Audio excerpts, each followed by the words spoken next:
Some of you may have seen this in your news feeds before about a fire being started in a car from a bottle of water. So we looked it up to see how it could be possible, and which according to lots of sites, it is possible.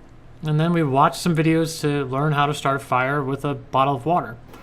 So we went out and we gave it a try, and we tried, and we tried, and we tried some more.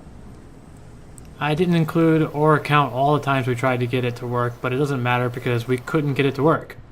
Now, we aren't trying to say it isn't possible because we've seen it on videos and we understand the concept. But in order for a fire to start in your car from a bottle of water, the conditions need to be perfect. The perfect angle, the perfect distance, the right amount of water in the bottle to refract the sunlight. So don't be too worried if you see a warning to take your water bottles out of your car. Or you can be safe and just cover them up.